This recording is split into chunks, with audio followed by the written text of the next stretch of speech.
Fíjense que según los últimos datos del ISTAC, del Instituto de Estadística de Canarias, en nuestro archipiélago viven 386.182 personas que sufren ansiedad o depresión. La mayoría de ellos vive en las islas capitalinas, pero lo cierto es que hay diferencias. De esos 386.000 canarios que sufren ansiedad o depresión, el 47% vive en la provincia de Santa Cruz de Tenerife y el 53% en la provincia de Las Palmas. Lo cierto es que las frustraciones y los miedos suelen estar detrás de esos primeros signos de ansiedad, y cuando estas fobias nos limitan y nos incapacitan en nuestro día a día es cuando ya hablamos precisamente de un problema. Los más comunes, pues escuchen bien: el miedo a volar, el miedo a los espacios cerrados, a los lugares abiertos y también, Efrén Hernández, a conducir.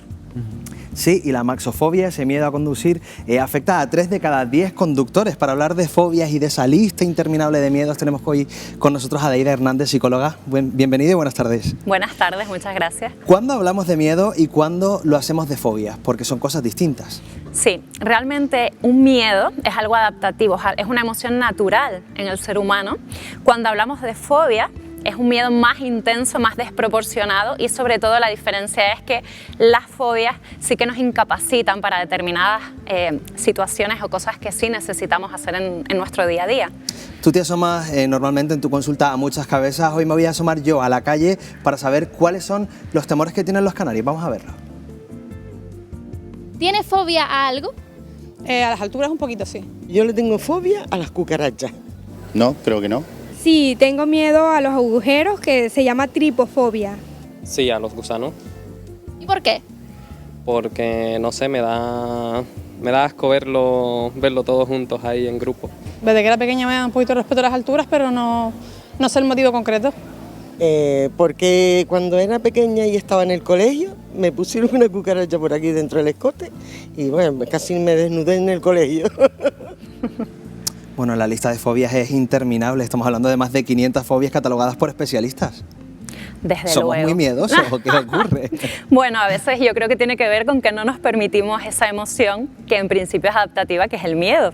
Y al final acabamos intensificando y generando pues este tipo de situaciones que sí que nos perjudican.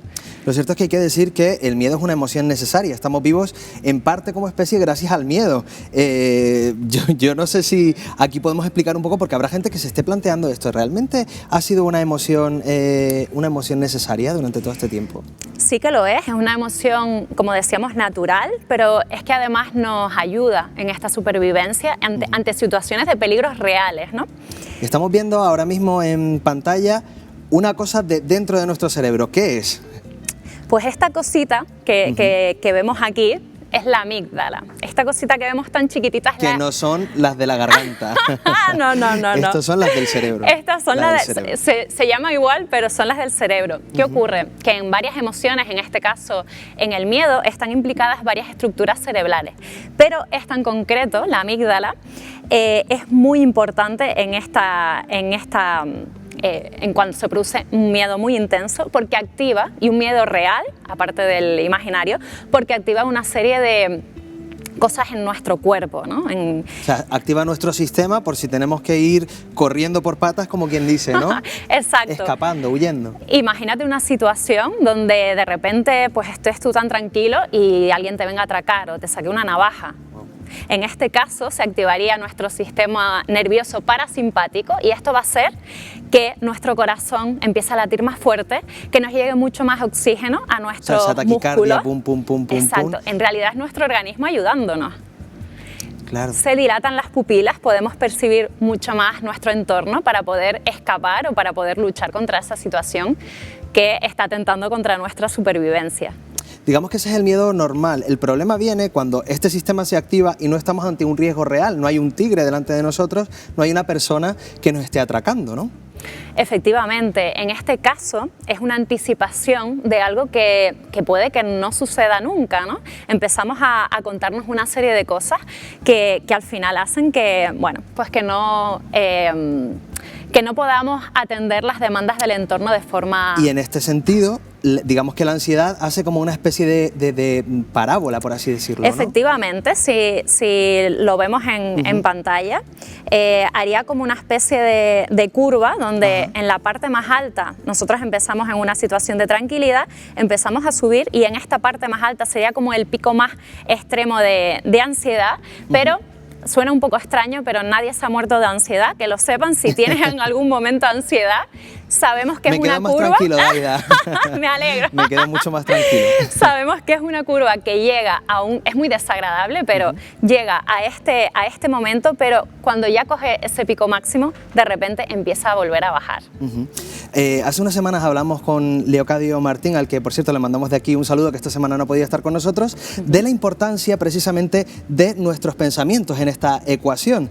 Pero es que estos mismos pensamientos juegan un papel fundamental en estas fobias, en esta ansiedad. Efectivamente, nuestros pensamientos... son los que alimentan de alguna manera, ¿no? Normalmente nosotros empezamos a anticipar. Uy, ya te veo sacando cosas. Sí. Tenemos por aquí un inflador y tenemos un globo. Efectivamente, el inflador nos va a ayudar a meter todos esos pensamientos en este globo, que sería nuestro cerebro, nuestra cabeza, y nosotros empezamos a contarnos una serie de cosas de ¿y si, no? ¿Y si ocurre esto? Qué malos son los ISIS. Totalmente. Porque por lo general los ISIS luego al final nunca son ciertos, ¿no?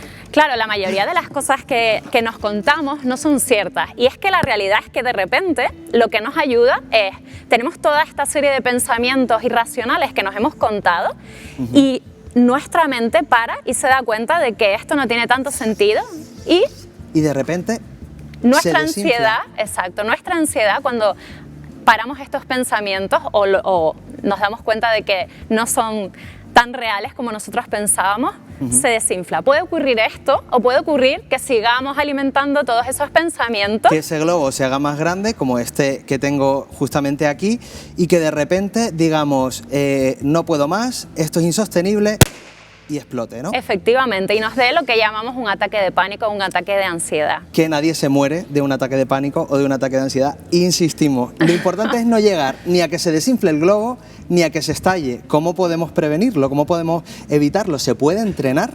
Efectivamente, lo ideal es aprender a gestionar incluso antes de que esto vaya a sucedernos. ¿Cómo vamos a plantarle? Les voy a explicar un poco cómo vamos a plantarle esta cara al miedo, ¿no?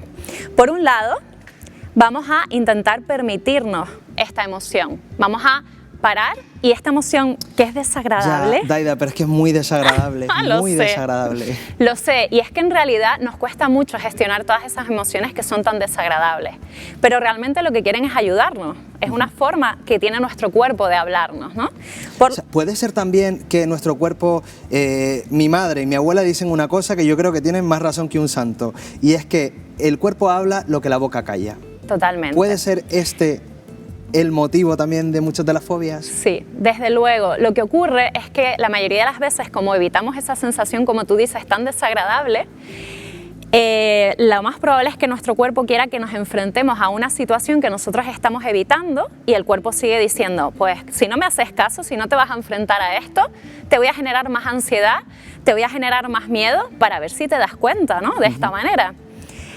Así que deberíamos pues pararnos y pensar todas estas cosas que nos estamos diciendo, si realmente estas anticipaciones que tenemos, si realmente pueden ser ciertas o no. Muchas veces nuestra mente nos juega una mala pasada, ¿no? Para entendernos, no se trata de seguir dándole a la centrifugadora, sino de lo que se trata es de reflexionar de una manera racional hasta qué punto pues, podemos tener miedo a conducir o podemos tener miedo a las alturas, a volar, la claustrofobia.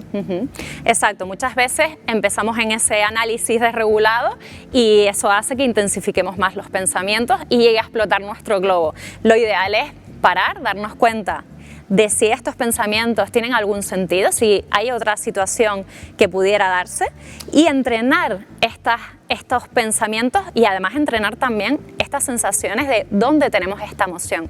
Porque el cerebro es algo así como una plastilina, no es modelable. Efectivamente, nuestro cerebro es como un músculo en realidad, podemos entrenarlo. Muchas veces nos centramos en el cuerpo, que es muy necesario, pero nos olvidamos de entrenar esta parte que es muy importante. Y esta parte que yo creo que es la que más me gusta, afrontarlo. O sea, no nos hacemos ningún favor huyendo del miedo, ¿no? Efectivamente. Es verdad que tenemos que aquí distinguir entre si hablamos de fobias y si hablamos de miedo.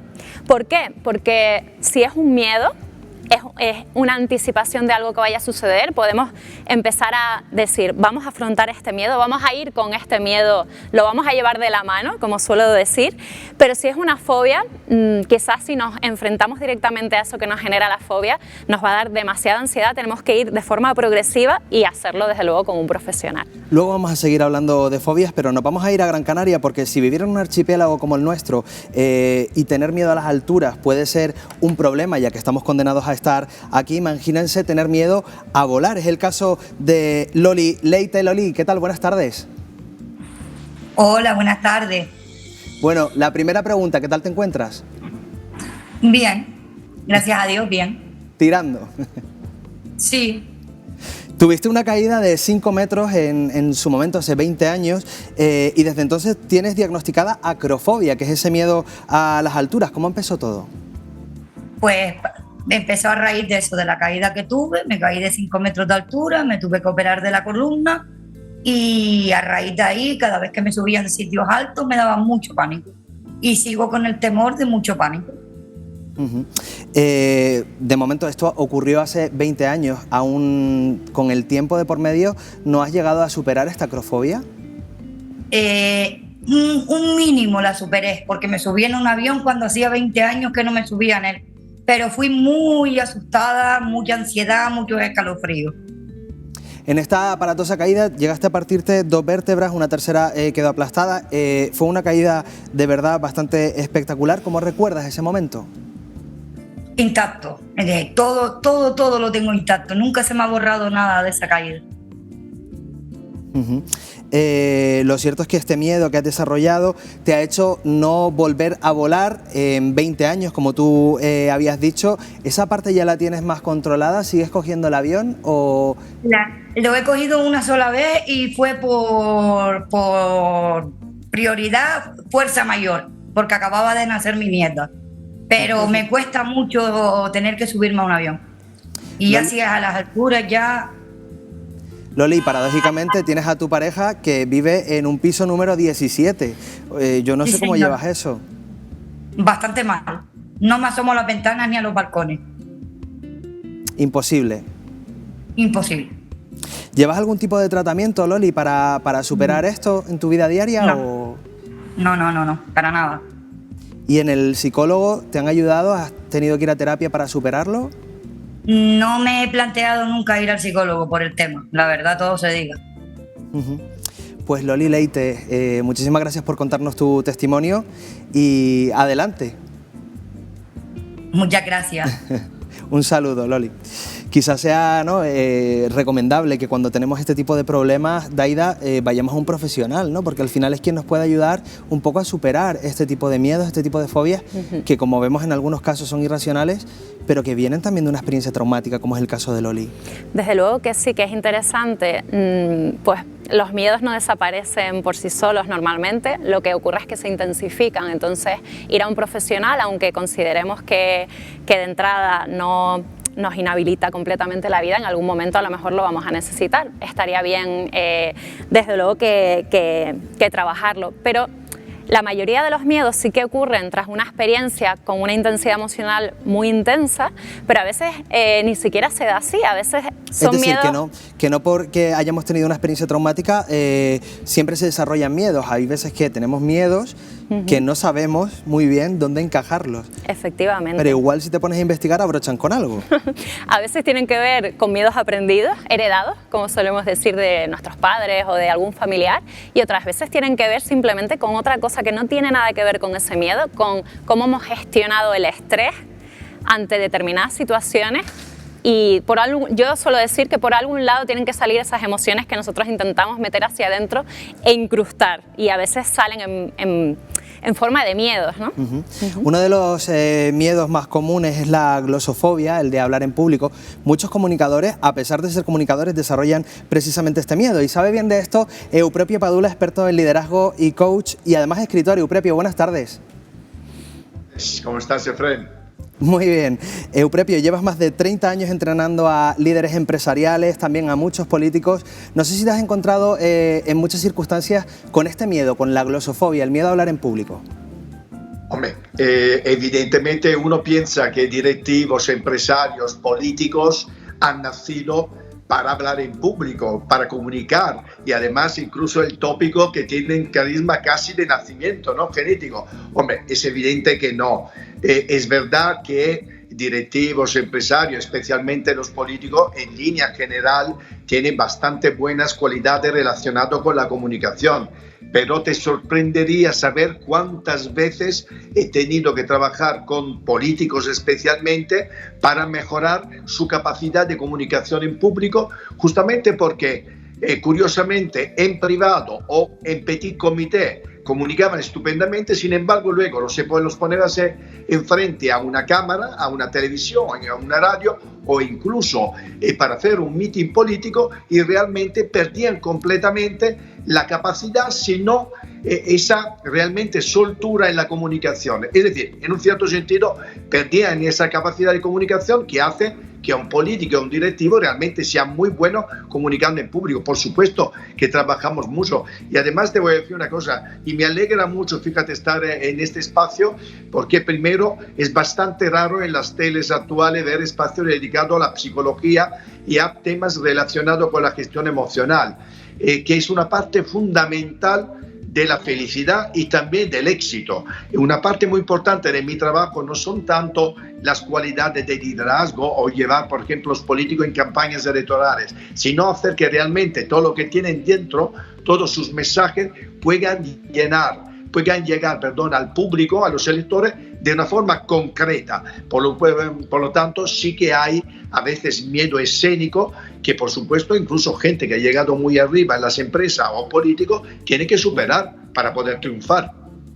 Totalmente. De aquí también nuestro compromiso como servicio público para hablar de estos temas de salud mental. Hablábamos de la glosofobia, pero es que también hemos visto, Euprepio, que no solo se da en líderes políticos o en empresarios de alto nivel, también incluso con artistas. Recordamos el caso, por ejemplo, de Pastora Soler, incluso Robbie Williams o Alejandro Sanz, personas que, digamos, que llevan una trayectoria bastante grande sobre los escenarios y de repente desarrollan un pánico escénico.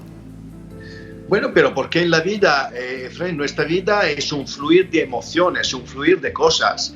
En nuestra vida, decía vuestra psicóloga que la ansiedad nos mata. Es verdad, la ansiedad nos mata, pero sí que en determinados momentos de nuestra vida puede realmente crearnos problemas importantísimos. Sin hacer nombre, te puedo asegurar que algunos políticos que puedo haber acompañado en mítines importantes o incluso en debates electorales, en determinado momento, antes o después, pueden tener ataques de pánico. Y por supuesto, para la gente del espectáculo, ¿cómo no puede llegar un momento en el cual de repente un artista como Alejandro Sanz, por razones X, porque al final esos ataques de pánico escénico pueden venir no tanto por el miedo al público a cantar o que de repente pierdas la voz, porque en la vida, repito, somos un fluir de cosas y de emociones, y a veces tú te pones encima de un escenario y a lo mejor ese periodo tú lo estás pasando fatal por temas personales, por temas relacionados con la pareja,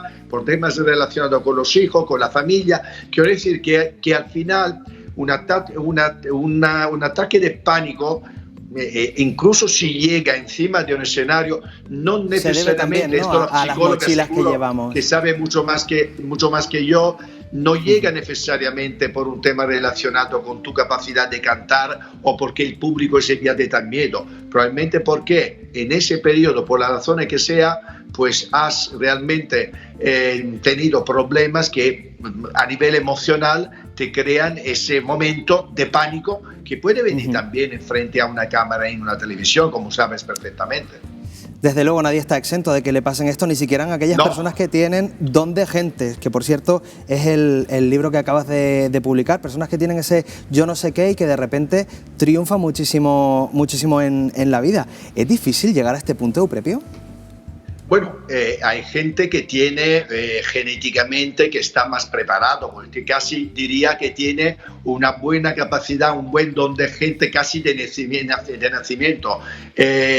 La mayor parte de la gente no, la mayor parte de la gente se lo tiene que currar, porque al final el don de gente es como una especie de puzzle, de suma entre simpatía, empatía y capacidad de comunicación.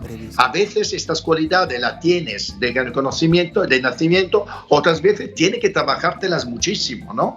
Yo he tenido casos de personas, por ejemplo, muy tímidas, que con los años, a pesar de ser muy introvertida y tímida, han ido creciendo, han ido desarrollando también este aspecto de esta cualidad tan fundamental para triunfar en la vida, especialmente para ser feliz. Yo digo siempre que las emociones son también como ir al gimnasio, así como cuando vamos al gimnasio y nos ponemos a trabajar el bíceps, el femoral o la espalda, los hombros, y cuanto más los trabajamos, cuanto más vamos desarrollando estos músculos, con las emociones es igual. También con el don de gente es igual, es algo que tienes que trabajar, y lo más importante, Fren y espectadores, para el don de gente es no ir con gafas de sol o con antifaz, es decir, no tener prejuicios hacia la gente que nunca jamás tendrá don de gente es la gente que va considerando a la gente por compartimentos estancos relacionados a raza, sexo, dinero, poder y fama. Cuando tú todo el mundo lo tratas igual, desde el presidente del gobierno hasta la última persona que te encuentras en un supermercado o incluso en la calle, cuando tú tienes esta visión de la gente realmente y la ves toda igual, mira, es tan fácil sonreír y tener ton de gente con todo el mundo. Si en cambio comienzas a dividir, pues entonces si eres clasista difícilmente vas a tener don de gentes. Y tener empatía, simpatía y comunicación, que es lo que te sobra. Euprepio Padula, muchísimas gracias por entrar con nosotros. Gracias a vosotros y gracias por haberme invitado. Te deseamos lo mejor y ojo que te esperamos por Canarias, ¿eh? A ver si no tardamos en venir. Yo espero ir muy pronto. Muchas gracias, Euprepio. Bueno, Daida, hemos visto la importancia, ¿no?, que tiene también ese entrenamiento. Decía Euprepio que si uno no tiene don de gentes también se puede entrenar, incluso esos miedos a los que uno se enfrenta. Pero a mí me gustaría que en este punto me explicaras brevemente cómo podemos hacer para prevenir estos miedos. Sí, por un lado, primero, ver si el miedo es real o imaginario. Cuestionar esos pensamientos que nos estamos contando, si realmente esa anticipación tiene sentido o es una imaginación, una anticipación que realmente no nos va a llevar a nada. Además que intentemos no anticiparnos. O sea, vivir aquí y ahora. Efectivamente, vivir donde está nuestro cuerpo, que es bastante difícil que lo hagamos, pero sería un buen entrenamiento. Y por último, sobre todo si ese miedo nos supera, pedir ayuda. Daida Hernández, psicóloga, muchísimas gracias por acompañarnos hoy, te esperamos pronto. Gracias. Y Pedro, buen día. A mí me han regalado hoy un bolígrafo que pone, si tienes miedo, hazlo con miedo, o sea que yo me voy a aplicar el cuento. Hacerlo Desde luego. con miedo. Nosotros también. Buena frase esa, ¿eh? Sí. Gracias a los dos. Gracias a los dos. Gracias. Y agradecidos también por ese regalito, por ese bolígrafo con esa frase, oye, que tiene su importancia y su razón.